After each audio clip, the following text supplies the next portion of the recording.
Hello, welcome, and namaste. This is time number three. One time I was just goofing up. One time I forgot to hit film. So we'll see what happens this time. We're going to start on our backs. But before you go, just a very quick little lecture. When people think of core, most people think of the six pack abs, right? They're the superficial, closest to the skin, muscles that run across the front of the body. But there's much more to the core than that. The superficial muscles are mainly moved for moving. They're not made as much for stabilizing. And if we don't learn to turn on our deepest stabilizing muscles, we can do a lot of damage over time to tissues, to discs in between the vertebrae, like this kind of thing, right? So, we're going to talk today about not using this quite as much, or if we are going to use it, about turning on some of the deepest muscles in the body to stabilize first, hence core coordination. So we don't want to be in this habitual pattern of constantly shortening our front body because you can kind of see what ends up happening and actually look at someone who's been lifting weights their whole life. As they get older in that body, a lot of times we see that rounded forward, back rounding, head bobbed in kind of stuff, right? You got to work out your back body too, y'all. I'm not saying you shouldn't be a bodybuilder. We just need to do things um, with balance, right? Have a block, lie down on your back.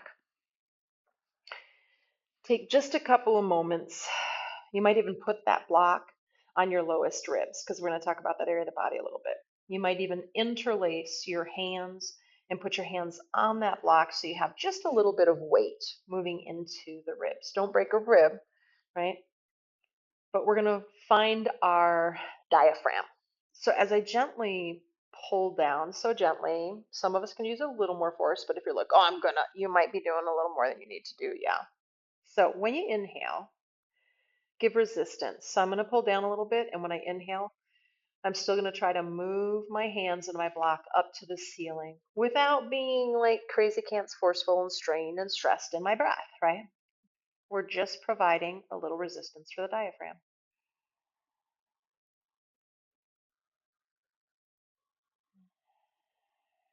By the way, I do my diaphragmatic breath more often than not with a 10-pound sandbag on my low ribs.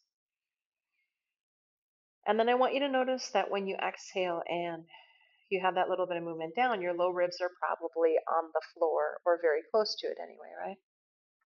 Go ahead and release the block. And when you take the block off, just notice where your lowest ribs are. If they're up off the ground pretty high, can you maybe put a blanket or something under your upper back and your neck until those lowest ribs come down? But even while the lowest ribs are down, can you keep them down and then maybe try to roll towards the middle of the sacrum? That's that triangular shape bone on the back of the pelvis, upside down triangle, so that you have a little bit of space from the floor in the low back. So I'm saying, can your ribs be down, all of them, and can your low back be up? And you might be like, no, and you need a lot of coordination. I don't mean that negatively, but you can use this work a lot. Go ahead, take that block, put that block between your thighs in the lowest setting. You don't have a block, sweet. Grab a thick book, grab, um, a blanket that doesn't have too much give, that kind of thing. Find something. From there, go ahead and just really gently move into the block at about 12%, slowly moving in. So it takes the whole breath to get there, right? Now stay with that 12% and then imagine that you're peeing right now and try to stop yourself from peeing. Slowly, gently try to stop yourself from peeing mid-time. Don't ramrod into this or the stabilizers. More muscles get engaged than need to, right? And we might not isolate into the ones we actually want. We'll go into habitual patterns. Now put your hands on your thighs. You're keeping both of that, by the way. 1 and 2, I'm going to call them. And now we're going to do a push pull on our thighs. And as we push pull, hopefully the ribs didn't come up, soften them back down, right? Hopefully the low back didn't jut up away from the floor. Hopefully it's in its natural curve. And we're just doing a push pull in order to try to try to get a felt sense of how that deepest layer of abdominals or transversus abdominis starts to gently hug into the midline on both the front and the back sides of the body. Okay, So release the pressure, but leave the block there. We've got another piece here. You're going to go ahead and you're going to very slowly move into this really slow, please. 12% move into the block. 1. Imagine you're peeing and try to stop yourself from peeing midstream. 2. Pelvic floor. Now, hands on thighs, push, pull. 3. Corset. Keep all of that. Hands down and try to lift your legs up in tabletop, maintaining the work that we've already established, right? Now bring your hands to your outer thighs and push out a little bit into your outer thighs. Imagine your hands behind your thighs or something, right? And push gently into that. So hopefully we have this equanimity. Imagine we're pushing forward, back, in and out, right? Trying to keep that. Notice if your heels are moving into each other. If they are, separate your heels out till they're hip distance. Flex the feet, push the heels into an imaginary wall. That actually is probably going to help your core, actually, probably. Now go ahead and bring your arms out to the side. Don't go far with this. Keep all of that. Exhale right, just a few inches. Inhale back to center. We're trying to get the obliques. Did you just start to round your low back into the ground? Exhale over to the left. Try to keep the spine elongated, natural curve of the low back. Low ribs down. Of course, when I go to the right with my knees, my left rib is going to lift a little bit. Yes, of course, right? But when you come back to center, recalibrate, right? Notice what tends to move in what way. Do the ribs want to flare when you do this? Does your head want to bob up? Maybe you want to roll to the crown of the head. Come back to center, feet down, remove the block.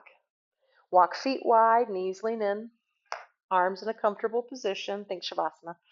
Constructive rest. Oh, now try to let go of your inner groin, your pelvic floor, your corset, right? Try to let go of all of those, the low back, all of those deepest muscles that support the pelvis and the spine. Okay, go ahead and walk your feet back in. You're going to bring your right knee in and interlace behind your right thigh. Now push the right heel up, but this is not a hamstring stretch, which is often how I teach it. I want you to notice how in this position your right hip probably moved up to your right shoulder. And if you're like, no, I don't think it did, go ahead and push your thigh forward into your hands, hands pull back, and notice if you can't lengthen your right hip down towards the foot side of your mat a little bit. And if it did, you were crunching your right sideways. I haven't worked with anyone where that's not the case. I haven't. I'm sure it exists. I haven't seen it. So again, more than pushing up through the heel, I want you to think of this push-pull happening between your thigh and your hands. Soft shoulders, soft tongue, soft jaw. Put the right foot down. Go ahead and bring that left leg in, interlace behind your left thigh, and push the heel up. But again, don't make it about the hamstring right now. Just notice, don't do anything yet. I want you to notice if you can sense how your left hip came up towards your left shoulder. It probably did, right? Now push your thigh forward into your hands. Hands pull into the thigh. And again, probably you got a little length in that left side body. And hopefully, we might also have a little bit of the low back, the multifidi, on the back side of the body firing to help stabilize. Bring the left foot down. Awesome. Bring the legs in. Go ahead and grab the backs of the thighs. Rock up. We're going to be on our knees for a little bit, so feel free to use the support system of the blanket. Cat, cow a few times.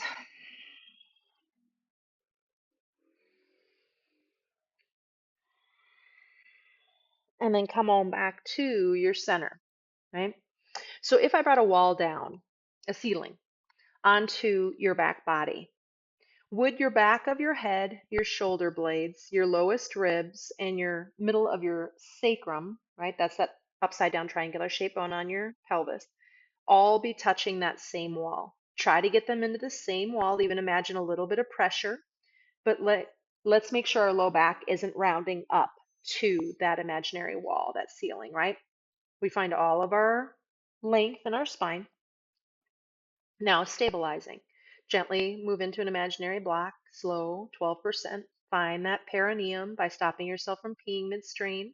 Imagine your hands on your thighs if it's helpful, doing the push-pull, but push your thighs back as if hands are behind them. right? Now from here, you're going to go ahead and you're going to round. Pull the belly up and round the spine like crazy. I want you to notice that your lowest ribs, I'm pointing to mine in case you're unsure, up to the sky, right? They're what's touching the ceiling. Let your head hang and don't change that. Ribs up, head down, and now try to get your tailbone to move up to that same wall. It's not going to touch it. If you are, you dropped your ribs and your head lifted. I don't care who you are, right? So keep those low ribs up, keep the head bobbing, softening down, draping, and let the tailbone reach up, tailbone reach up, tailbone reach up, tailbone reach up. Release that. Cat cow.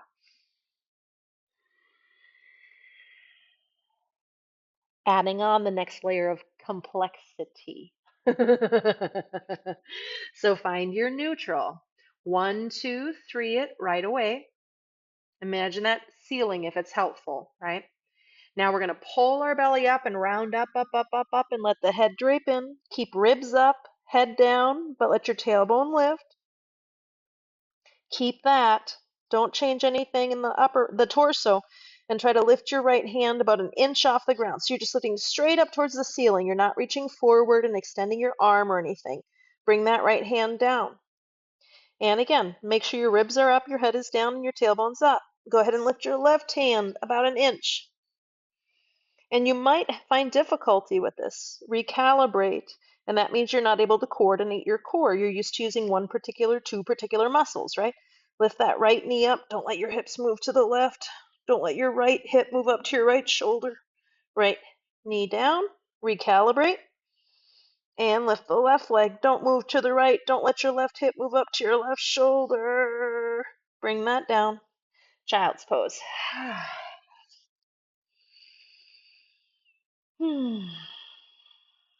If you need any little movement, add it in. So we're going to do that one more time, right? This is really hard work for my body because I usually flare my ribs when I try to move my tailbone back, right? So for me to leave them pulled up is crazy hard. It's not big motions. It's okay. Have your feet hip distance, your knees hip distance. Find neutral first. So this is elongated, neutral spine. Support it, and everything will change in a second. Pull your belly up around your spine, spine, spine, spine, spine. Ribs up, low ribs. Head draped. Now try to point your tailbone up to the sky. Keep your ribs up, keep your head down. And we're going to start on the left. Left leg. Lift your left leg first. Don't let your hips move to the right. Don't let your left hip jerk up to the left shoulder. And bring that down. Recalibrate. Lift your right knee up, but don't let your hips move to the left, and don't let your right hip jerk up to your right shoulder. Bring that down. Recalibrate.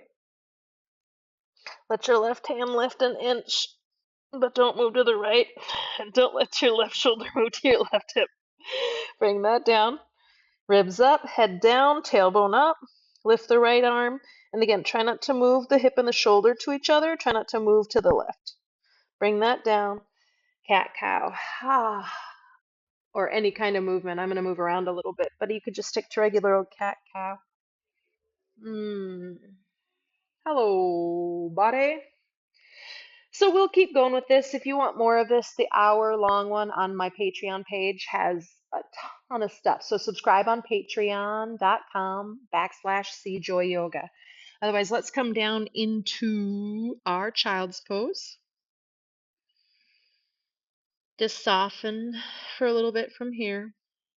Notice what you can soften, what you can't soften.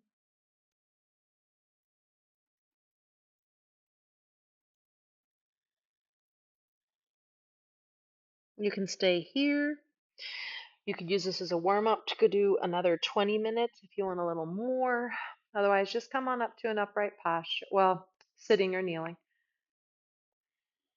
Notice your beautiful body. Hopefully we feel like we warmed up a little bit of, the low back, the front belly, the inner groin, the pelvic floor, right? That was the main area we were working. May you be well, friends. Namaste.